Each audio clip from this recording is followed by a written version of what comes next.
వ్యవసాయ విద్యుత్తుకు మీటర్లు. ఓ దేవుడా! కొత్త రాజ్యాంగమా లేకపోతే నిజంగానే పెడుతుర్రా మరి కాంగ్రెస్ వాళ్ళు? సాగుకు శాశ్వతంగా ఉరివెట్టేందుకు సిద్ధమైన రాష్ట్ర ప్రభుత్వము. అమ్మ, 6,000 కోట్ల కోసము మీటర్లు పెడుతున్న రేవంత్ సర్కారు. ఓహో! ఫీడర్లకు మీటర్లు పెట్టాలని నిర్ణయం. ఆర్డీఎస్ఎస్ స్కీమ్లోకి విద్యుత్ సంస్థలు, ఈఆర్సీకి సమాచారం ఇచ్చిన డిస్కంలు. నాడు మీటర్లను అడ్డుకున్న కేసీఆర్ 25,000 కోట్లు ఇస్తామన్న బేఖాతరు. తల తెగిన మీటర్లు పెట్టను అన్న కేసీఆర్. అప్పుడేమో ఆయన అట్లా అన్నాట. ఇప్పుడు కాంగ్రెస్ వాళ్ళు వ్యవసాయ విద్యుత్కు మీటర్లు పెట్టి ఇవాళ రైతులను ఆగం పట్టిస్తున్నారు అనేది మరి ఇప్పుడు వీళ్ళు తీసుకొస్తున్నారు. అసలు నిజమా ఇది? ఎట్లా, ఏంది, ఏం కథ? మరి వీళ్ళు నిజంగానే ఈ విద్యుత్ ఆ మోటార్లకు మరి సాటర్లకు మీటర్లు పెడుతుర్రా? ఎట్ట సంగతి, ఏంది, ఏం కథ అనేది అరుచుకుందాము. చూద్దాం ఎవరు లైన్లోకి వస్తారో.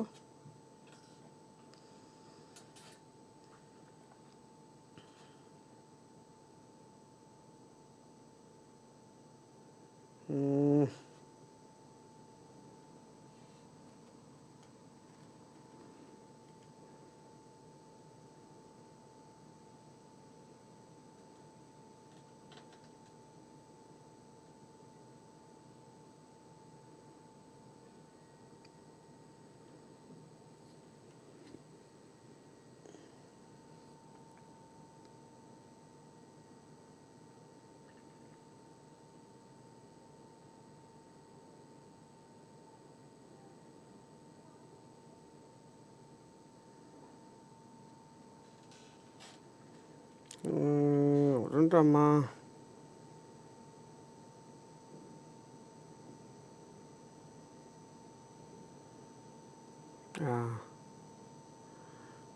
మీ కాలువ సుజాతని లైన్లో తీసుకుంటున్నా, చూద్దాం మేడం ఏమంటుందో.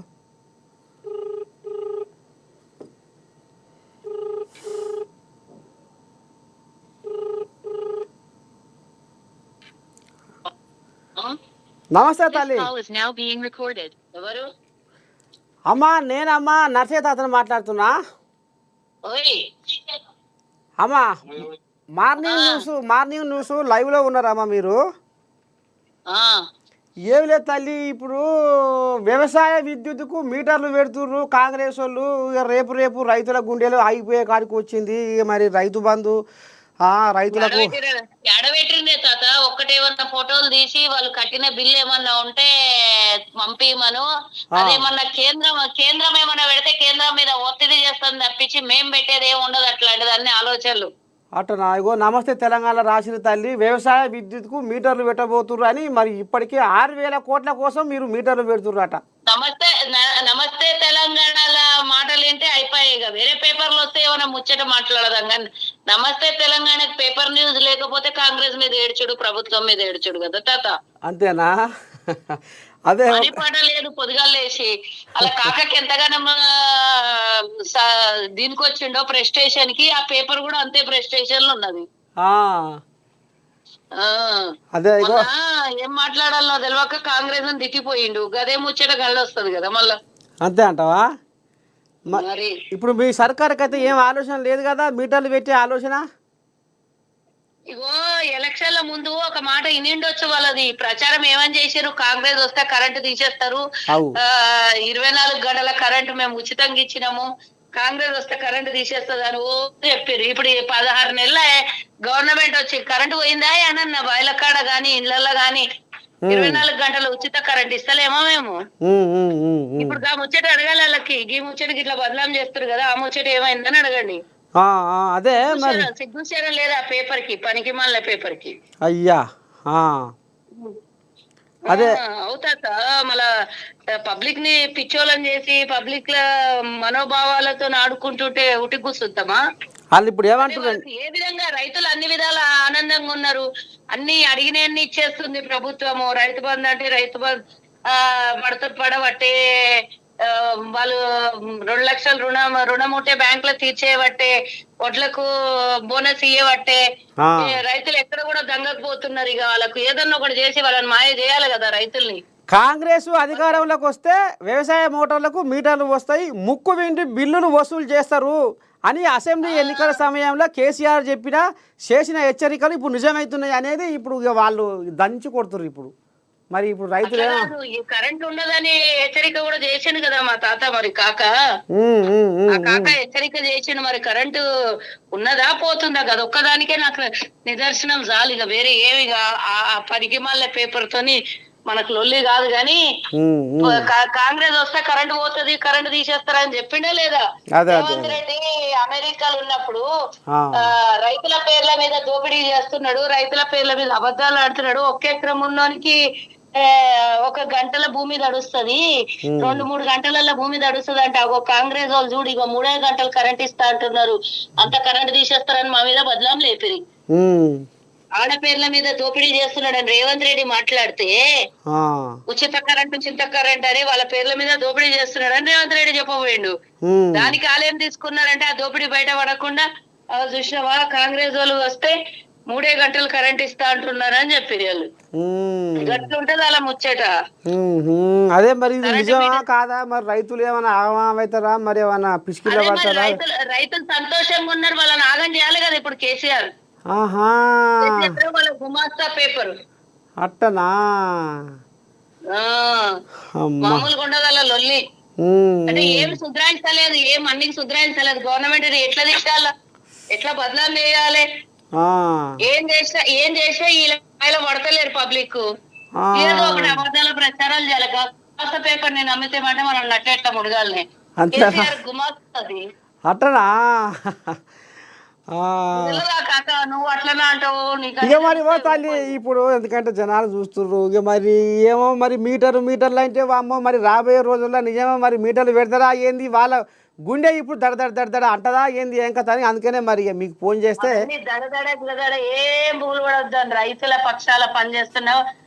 మా ప్రభుత్వము వాళ్ళు భయపడే పని మేమేం చెయ్యము, వాళ్ళ ఆనందంగా ఉండేదే ప్రతి ఒక్కటి గవర్నమెంట్ చేస్తుంది. వాళ్ళకి ఎట్లాంటి అనుమానము, ఎట్లాంటి భయము, ఎట్లాంటి దడ వద్దని చెప్పు. కేసీఆర్ మాటలు నమ్మి నట్టేట మునిగిపోయినాయి. వాళ్ళ సొంత భూములు కూడా ధరణి పేరు మీద గుంజుకొని వేరే వాళ్ళకి పోయినాయి. పట్టాలు మారినాయి. 100 సంవత్సరాల నుంచి సాగు చేసుకున్నానికి ఎక్కడ పోయినాయో భూములు తెలియకుండా మాయం చేసాడు కేసీఆర్. అవన్నీ ఇప్పుడు ధరణి పేరు మీద మాయం చేసే భూముల్ని మళ్ళీ వాళ్ళకు వాపస్ ఇస్తామని మేము చెప్తున్నాం కదా, అందుకే భూములు వేసింది వాళ్ళకి. భూములు మాయం చేసిన భూములన్నీ మళ్ళా వాపస్ ఇస్తామని చెప్తాం కదా. అదే అంటే ఏంది ఇక వాళ్ళు దోపిడీ చేసినాయి. ఎవరి పేర్ల మీద పడితే వాళ్ళ పేర్ల మీద, బినామీల పేర్ల మీద మార్చుకొని ఎన్ని తిప్పలు పెట్టిండ్రు కాక చెప్పు. ఎంతమంది ఎంఆర్ఓ ఆఫీసుల ముంగల ఆత్మహత్యలు చేసుకొని పెట్రోల్ పట్టుకొని పోయిండ్రు. మా భూమి మా పేరు మీద ఉన్న భూమి ఎక్కడెక్కడో పోయింది, ఎవరి పేరు మీద పోయింది, పాస్బుక్లు ఇవ్వమంటే సతాయిస్తున్నారని ఎంతమంది తిరిగిండ్రు చెప్పు. అవన్నీ ఆటలు ఇప్పుడు నడవయని బుగులతోని మా మీద ప్రచారము, అడ్డగోలు ప్రచారము. ఇప్పుడు బంగాళాఖాతాలో కలిపినాము తీసుకొని పోయి ధరణిని. ఇక ధరణిని కలిపినాము, ఇక కేసీఆర్ ని కలిపేది ఉంటది ఇక టిఆర్ఎస్ ని బంగాళాఖాతాలో. ఇగో గిది మొత్తానికి పబ్లిక్ కలుపుతారు ఒక రోజు. అంతేనా? చూసుకుంటా వస్తాయి.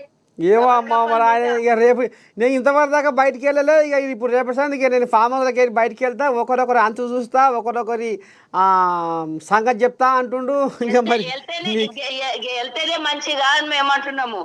ఎందుకంటే నిన్న ఆయన్నే రుజువు చేశారు. గా పిల్లలతోని గా పోర్లతోని ఏమి అసెంబ్లీలో మాట్లాడతారు, ఆ పోర్లు వస్తున్నారు కదా అని చెప్పి కొడుకుని అల్లుని, మళ్ళీ ఆ పోర్లతో మేమేం మాట్లాడతామో నువ్వు రా అని చెప్తున్నాం మేము. నీకే సమాధానం చెప్తాం, గాపోర్లతో మాకేం పని. అంతేనా? చూడాలి మరి వచ్చే అసెంబ్లీలో బయటికి రావాలని మేము చూస్తున్నాం. ఎందుకంటే ఓట్లేసారు పబ్లిక్ అయినా గెలిపించారు ఒక ఎమ్మెల్యే లాగా, మళ్ళీ ప్రతిపక్ష నాయకుల్లాగా అసెంబ్లీలో కూర్చోబెట్టిర్రు. మళ్ళీ ఆడ మాట్లాడకుండా, అసెంబ్లీకి రాకుండా, ప్రజా సమస్యల మీద మాట్లాడకుండా ప్రతిపక్ష నాయకుని ఎంపికైనామని మేము అడుగుతున్నాం. రా అంటున్నాం, మేమే రమ్మంటున్నాం. ఏమో మరి వస్తా, ఏమో మరి మీరు కూడా మీది మాటకే అంటుర్రా నిజంగా అంటుర్రా? ఇప్పుడు వరంగల్లో సభ పెడితేనే కాంగ్రెస్ వాళ్ళు అదురుకున్నారు, ఇక వాళ్ళకు అదురు జ్వరపడ్డదని ఇప్పుడు వాళ్ళు కథ నడిపిస్తున్నారు. మరి నిజంగానే అది కూడా గుమాస్తా పేపర్ కథనేనా?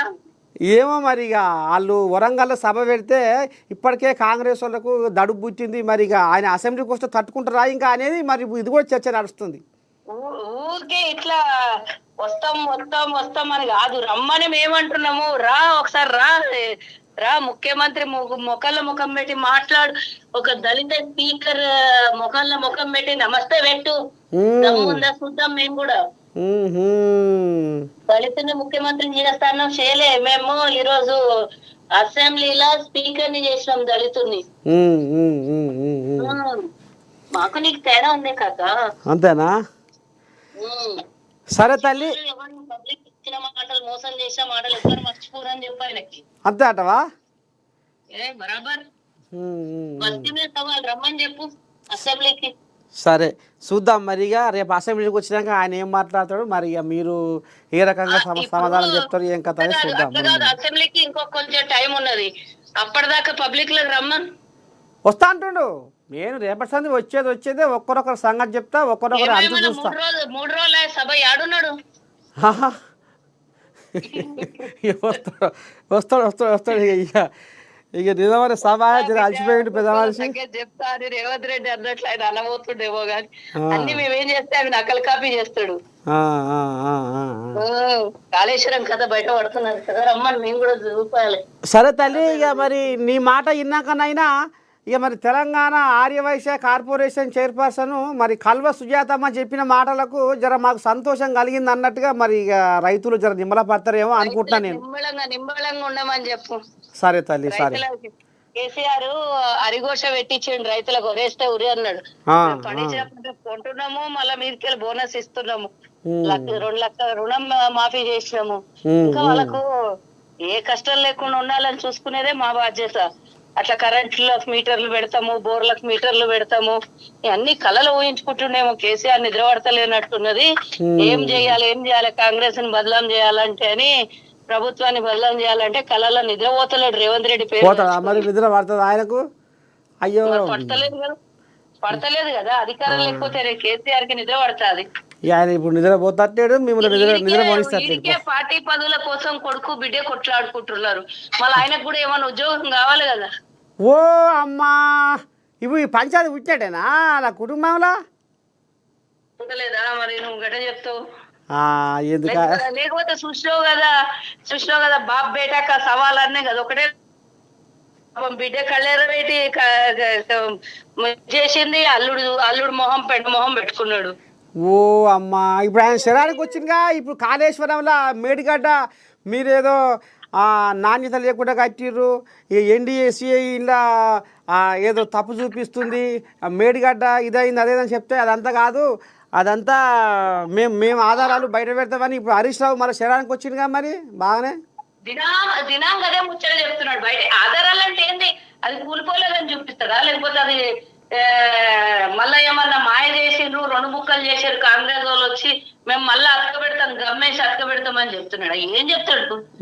చెప్పు, ఆధారాలు చూపి. మనం నిన్న ఒక ఎండీని పట్టుకున్నారు కదా, ఎండీని పట్టుకుని లోపలేస్తే 100 కోట్ల ఆస్తులు దొరికినాయి, 100 ఎకరాల భూములు దొరికినాయి, అన్ని దొరికినాయి. ఇక వీళ్ళని పట్టుకుంటే ఎన్ని దొరుకుతాయని మేము చూస్తున్నాం. కొడితే కుబేర స్థలాన్ని కొట్టాలన్నట్ల కేసీఆర్ ని హరీష్ రావు దోపిడీ చేసిన పైసలు కొట్టాలి. ఈయననే నీటిపారుదల శాఖ అప్పుడు అట్లా బయట పెడతాం. మళ్ళా అమ్మా అందుకనే కోడిలాగా శరీరానికి అందుకనే భూములు పట్టింది, తలలీలాలు సమర్పించుకొని వచ్చిండు పోయి. అయ్యా అదే కావచ్చునా, మొక్కు చెల్లించుకొని వచ్చినట్టున్నాడు. నన్ను కాపాడు ఈ బాధల నుంచి అని. అక్కడ కేసీఆర్ బాధ కాబట్టి, ఇక్కడ రేవంత్ రెడ్డి బాధ కాబట్టి. రామ అయ్యో దేవుడా.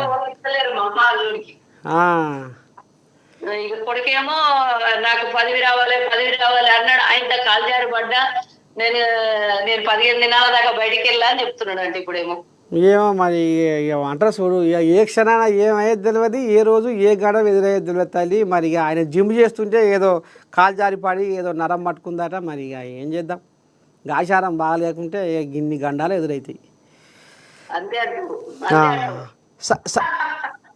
సరే తల్లి శనార్థి, మరి ఇక మీ సమయాన్ని ఇచ్చి ఇక మరి రైతులకైతే ఒక రామసాకని ముచ్చటే చెప్పినావు. జర నిమ్మల